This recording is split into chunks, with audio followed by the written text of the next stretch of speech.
How's it going, crypto community? This is Jade Martian, and now we're going to be jumping into an episode of the Ripple Drop, the 13th episode. This was made available yesterday, and we're going to jump right in and listen to it, and I'm going to give my thoughts at the end. This seems to be a format you all like in regards to covering Ripple-related news, so I'm going to just keep doing this format with all the video content I can find regarding Ripple that I feel is important, right? If you're not familiar with my channel, I'm Jade Martian. You're watching the Martian Report. If you haven't already, be sure to hit that subscribe, like this video, and ring that bell so you can stay up to date with all the most recent XRP news I'm able to bring to you. And without further ado, let's jump straight into this video.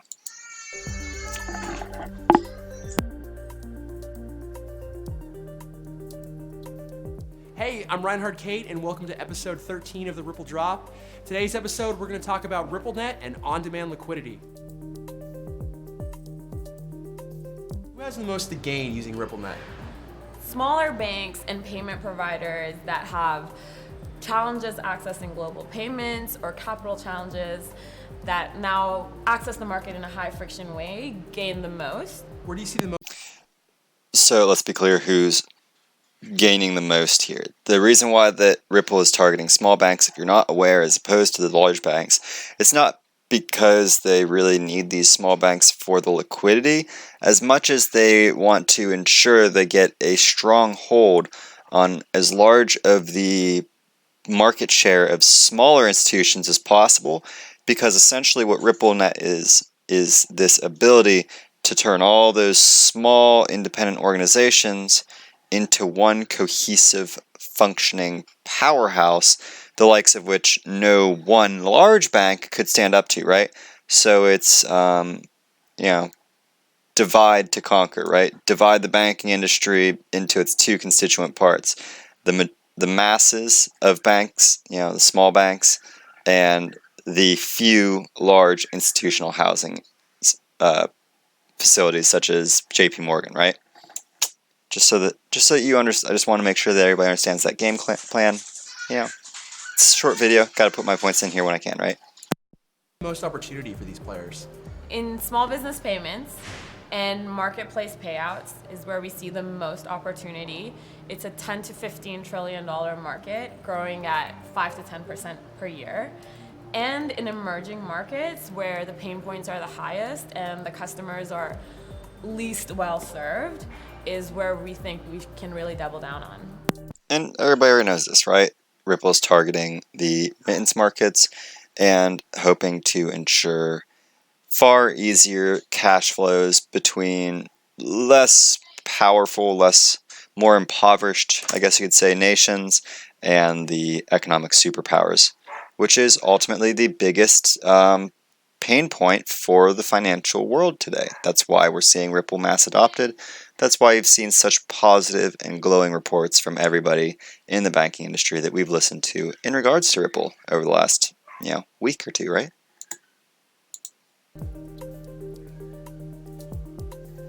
What is on-demand liquidity? On-demand liquidity is a way for our customers to send fast, low-cost payments without having to pre-fund the destination account. And so on-demand liquidity puts XRP in the middle of that payment from one country to another country to allow for the ability to send payments instantaneously. So where is on-demand liquidity?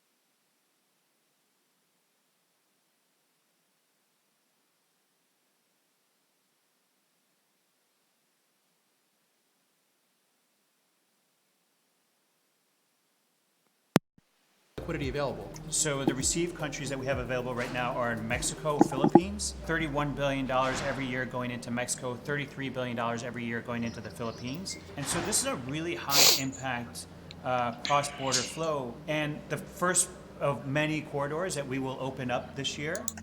Again, the first of many corridors they will be opening up this year, right? This year, 2019. This being released in June. They only have 2 corridors open, and both those corridors were open back at the end of 2018, right? We haven't seen any new utility based upon his words unless it's other currencies being opened up into the Filipino peso or the Mexican peso, right? Just some food for thought. How does the latest software update on RippleNet really improve the customer experience? So the latest software update allows us to offer a bunch of new functionality to our partners. So not only can customers do the normal quoting and exchange of information with actual settlement, but allows new ways of end institutions to give full visibility on the payment itself. We also have the ability of facilitating payments through counterparties that you don't have a direct relationship with. Beyond the new functionality that we released, we have a whole suite of tools and developer toolkits that help our partners go live faster. And that means someone new to RippleNet can get going not in weeks, but in days. And that was a tweet I saw recently. Everybody tweeting out around Twitter that, I think it was actually DM Logic posted a tweet talking about, how he's worked in tech, and for a company to be able to integrate and roll out in days, wow, right? That's huge. So maybe because this new technology, these new systems have been developed to help potential partners integrate, rapidly, literally within days, less than a week. That's big. That's really big news, and that means that if we can trust what we've just been told, with any degree of certainty, then once these banks are ready to start getting onto the network, opening up these X-Rapid corridors to utilize XRP to source liquidity between them and their family, them and their affiliated branches in foreign nations utilizing a currency that is not their native, right? The whole cross-border remittance market. In these scenarios, this is like the spot that you have to target if you're going to make a new currency work, because this is the one spot where currencies, the type of currencies we use now, these centralized currencies, they just don't work. And now that we have not only a system that works, but it's being adopted worldwide, that is meeting with regulators around the world every day, that's having these extremely important discussions with high-level financial institutions at events like the S&B Research Conference, right? I mean, the road is being the trail is being blazed before us, so to say, right? We are watching everything that we need to see unfold before our eyes, right? These things that the only thing that you're not seeing right now, the only thing that I'm not seeing right now, is an increase in the price. But that's because they're not ready. They're still out there making these backroom deals, these agreements, waiting for most nations to come to an absolute agreement on how they're going to regulate and manage this ecosystem, especially in regards to how the United States is going to handle it, right? So, anyways, I'm leaving you here with the price chart just to show that, as in my previous video that we spoke about price, everything's going hunky-dory. We tested off the bottom. We actually tested off the support range that I wanted. It looks like we're going to get ourselves a slight little retrace. So it'll probably be down to right about here. Somewhere around this range we'll come back to. And then we'll get another leg up. Hopefully back above the 0.5 would be my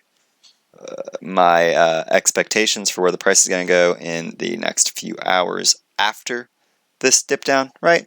So there you go. XRP, it's slowly climbing up.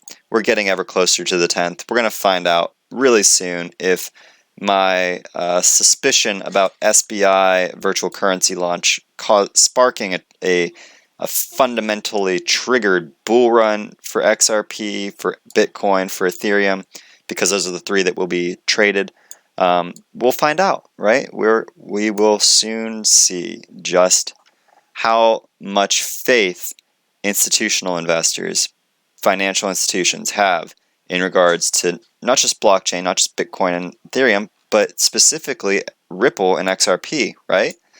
My expectations is on June 10th, we're going to see the money finally start talking, or finally start walking instead of talking, right? And that's going to be a big change. And that might be really interesting. But again, don't get your hopes up.